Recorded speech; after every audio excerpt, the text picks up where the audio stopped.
बिस्मिल्लाहिर्रहमानिर्रहीम। अस्सलाम वालेकुम नाज़रीन, आप यूट्यूब चैनल देख रहे हैं, मैं इमरान खान हूँ। नाज़रीन, आज की जो सबसे बड़ी खबर है वो है साबिक डीजी आईएसआई फैज़ हमीद को सज़ा सुना दी गई है। जो सज़ा सुनाई गई है उसमें 4 चीज़ों का तज़किरा किया गया है कि ये वो 4 चीज़ें हैं जिसकी बुनियाद पर फैज़ हमीद साहब को सज़ा सुनाई जा रही है। अब इन 4 चीज़ों के हवाले से और कुछ और चीज़ों के हवाले से मैं आपको इस केस से जुड़ी कुछ ऐसे हक़ाइक़ बताऊंगा कि जो आपने इससे पहले नहीं सुने होंगे। क्योंकि मियां अली अशफाक साहब जो मेरा बहुत अच्छे दोस्त भी हैं, ये वकील थे फैज़ हमीद के, और मैं इनके प्रोफेशनल काम में कभी मुदाखलत नहीं करता। मैंने कभी भी इनके प्रोफेशनल ड्यूटी के हवाले से नहीं पूछा और ना कभी उन्होंने बताया। वो एक प्रोफेशनल आदमी है, वो अपना काम करता है, मैं अपना काम करता हूँ। हम दोनों ने एक दूसरे के काम में कभी मुदाखलत नहीं की, कभी भी नहीं की। हाँ, बतौर दोस्त हमारा एक ताल्लुक़ है और वो हमेशा इंशाल्लाह रहेगा। अब मैंने आज उनसे जब टेलीफोन रब्ता किया, मैंने कहा जी अब तो आपका केस का फैसला आ गया है, तो अब मुझे आप बताएं कि इस केस के अंदर क्या था और हक़ाइक़ क्या है। तो उन्होंने मुझे कुछ ऐसे हक़ाइक़ बताए जो मैं आपके सामने अभी रखने वाला हूं थोड़ी देर में। कुछ चीज़ें मुझे दीगर सोर्सेज से पता चली, वो भी आपके सामने मैं रखूँगा, और ये कैसे कौम को एक नया मंजन बेचा गया ये भी मैं आपके सामने रखूँगा।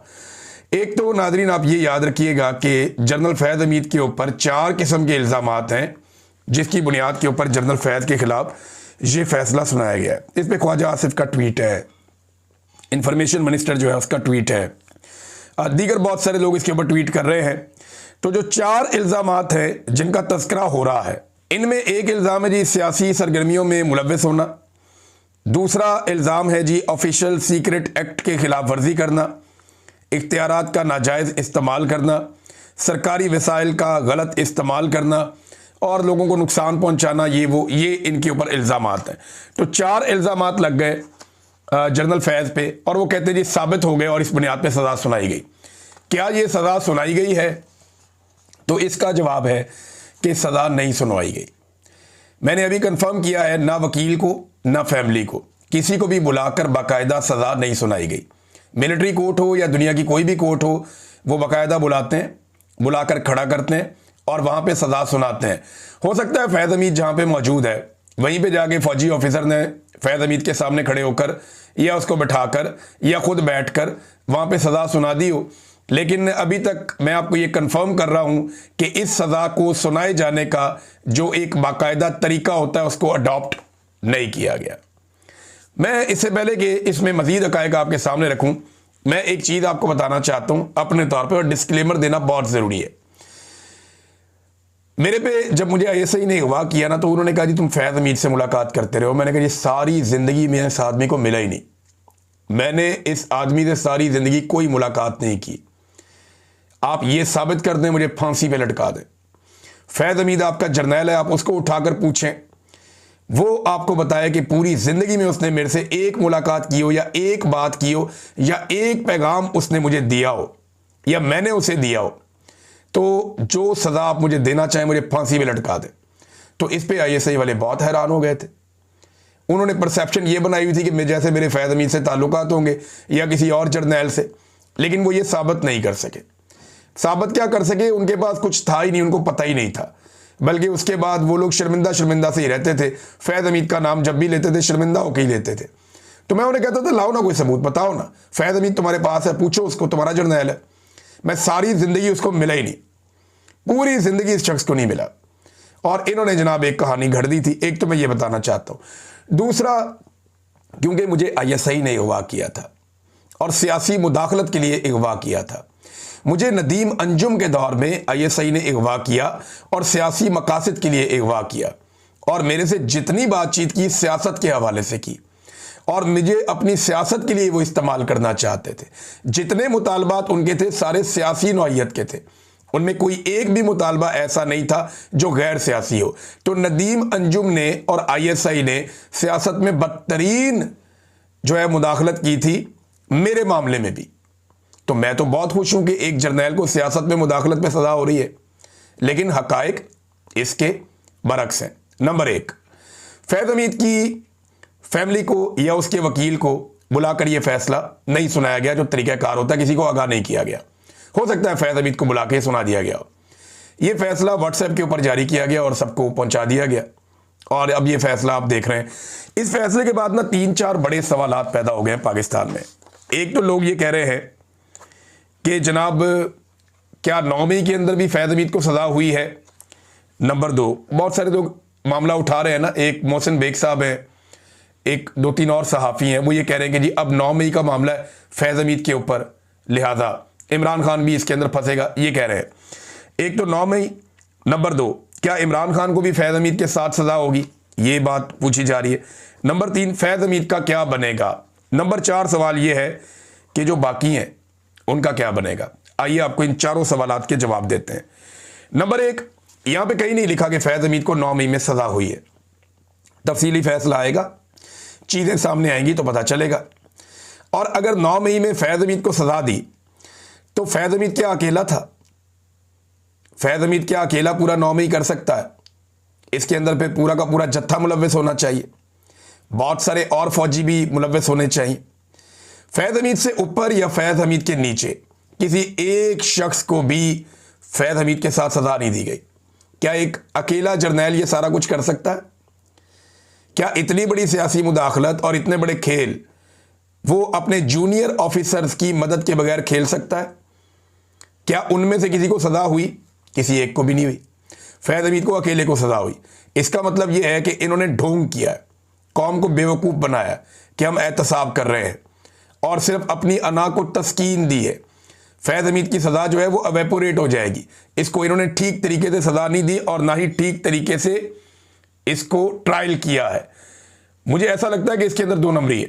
9 मई का मामला किसी जगह पे जिक्र नहीं है, किसी जगह पे इसका अमल दखल नहीं है। क्या इमरान खान को सज़ा होगी? कैसे होगी?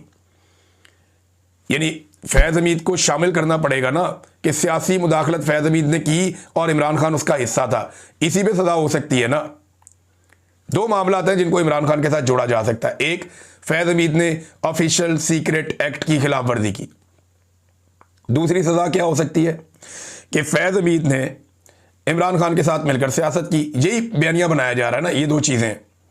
नंबर 1, सियासत में मुदाखलत के हवाले से जब ट्रायल के दौरान फैज़ हमीद और उसके वकील से यह कहा गया सियासत में मुदाखलत के हवाले से और इल्ज़ामात सामने रखे गए, तो उन्होंने पूरी एक लिस्ट दे दी और उस लिस्ट के अंदर सियासतदानों के, सहाफ़ियों के और दीगर लोगों के नाम थे। नाम मैं आपको अभी नहीं बता रहा क्योंकि मैं भी अंडर ओथ हूं, तो मैं कुछ चीज़ें आपको नहीं बताऊंगा जो मेरे सोर्सेज से मुझे पता चली हैं। तो सियासतदानों के नाम भी दिए और याद रखिएगा, एक पॉलिटिकल पार्टी नहीं, ये कई पॉलिटिकल पार्टीज, यानी जितनी भी पॉलिटिकल पार्टीज आपको नजर आती हैं जिनके नाम है पाकिस्तान में, उन सब पॉलिटिकल पार्टीज के नाम दिए फैज़ हमीद ने। बाकायदा लिखकर पूरी लिस्ट दी कि इन सियासतदानों को, इन सहाफ़ियों को और इन लोगों को बुला लिया जाए और बुलाकर इनको इस ट्रायल का हिस्सा बनाया जाए। एक बंदे को भी नहीं बुलवाया गया। वो बार बार कहते रहे बुलाओ ना इनको, सियासत पे जो इल्ज़ाम आप मेरे पे लगा रहे हैं कि मैंने सियासत की है तो इन सारों को बुला लो, लेकिन इन्होंने सियासत में मुदाखलत पे फैज़ हमीद को सज़ा देनी नहीं थी। ये बात आप फिर समझ लीजिए कि सियासत में मुदाखलत पे फैज़ हमीद को पक्की सज़ा देनी नहीं थी।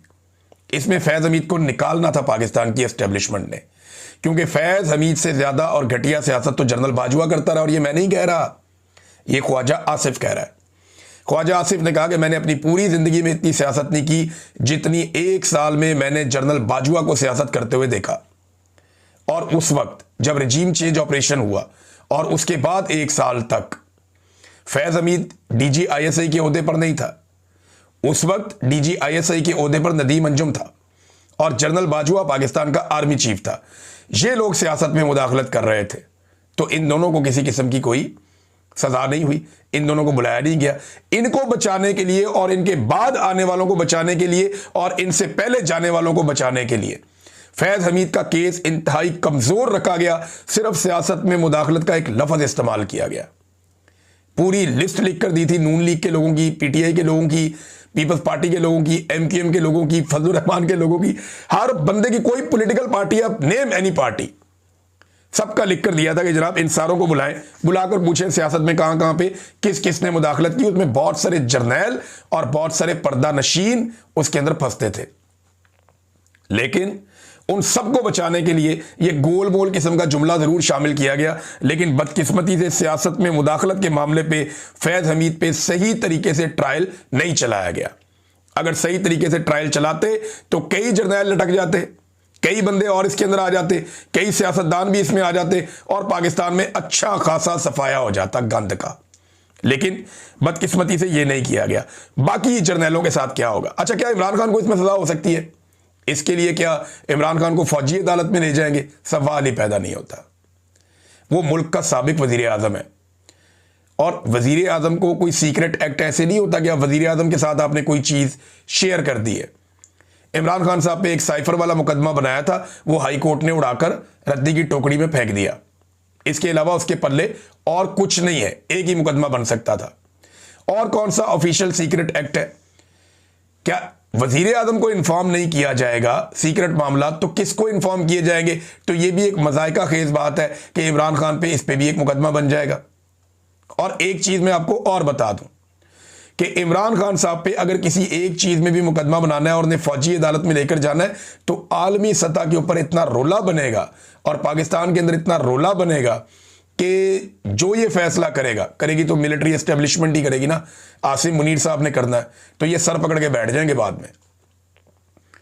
इमरान खान को ये पाकिस्तान की अदालतों में पेश नहीं कर सकते। इमरान खान को ये अभी तक पाकिस्तान की अदालतों में कहीं पे पेश नहीं कर सके। ये अदालत को लेकर अडयाला जेल जाते हैं, ये इमरान खान को फौजी अदालत में लेकर जाएंगे, इनकी ये औकात है? सवाल ही पैदा नहीं होता। इनके लिए मुसीबत बन जाएगी। और फैज हमीद को इमरान खान के साथ जोड़ें तो तब ना, जब फैज हमीद ने पूरी लिस्ट दी है सियासतदानों की, लाओ इन सबको। फिर कब लाएंगे इन सबको? कैसे लाएंगे? तो इमरान खान पे ट्रायल होना है हाई कोर्ट में, सुप्रीम कोर्ट में या बाकी अदालतों में। बाकी अदालतों के अंदर हो सकता है। और अगर इस केस को उसके साथ जोड़ा गया तो पहले फैज हमीद के मामलात को निपटाना पड़ेगा। अब फैज हमीद के पास ऑप्शन क्या है, पहले ये भी आप देख लें। एक तो ये है कि ये अपील में जा सकता है। पहली अपील का जो फोरम है फैज हमीद के लिए वो आर्मी चीफ है, फील्ड मार्शल आसिम मुनीर। तो आर्मी चीफ पहला फोरम है, दूसरा फोरम है हाई कोर्ट, तीसरा फोरम है सुप्रीम कोर्ट। तो 3 जगह पर यह अपील कर सकता है और कोई टाइम इसकी पाबंदी नहीं है। यानी जब ये आर्मी चीफ को अपील करेगा फैज हमीद कि भाई मुझे रिलीफ दिया जाए या मेरी अपील सुनी जाए, तो आर्मी चीफ की मर्जी है, जब तक मर्जी ना सुने वो अंदर रख सकता है फैज हमीद को। अब चंद सवालात मेरे और हैं कि क्या फैज हमीद को इमरान खान की तरह ट्रायल किया गया? लेकिन इससे पहले मैं एक बात आपको बता दूं कि रास्ता जो खुलना चाहिए था ना, जिसके ऊपर हम सारे खुश हो रहे हैं कि जर्नैल टंगेगा, इससे पहले भी जर्नैल टंगे हैं, जर्नैलों को इससे पहले भी सजाएं हुई हैं, लेकिन सजाएं इनकी माफ हो जाती हैं। मिसाल के तौर पे ये आप देखें ना, कुछ अर्सा पहले एयरफोर्स के एक बंदे को सजा होती है और उसके बारे में खबर आती है जनाब कि इसको 10 साल सजा सुनाई गई है और इसने कोई गद्दारी की है पाकिस्तान के साथ, जबकि उसकी फैमिली ये बताती है कि ये पोल खोल रहा था और ये एतराज़ कर रहा था करप्शन के खिलाफ जो इदारे के अंदर होती है।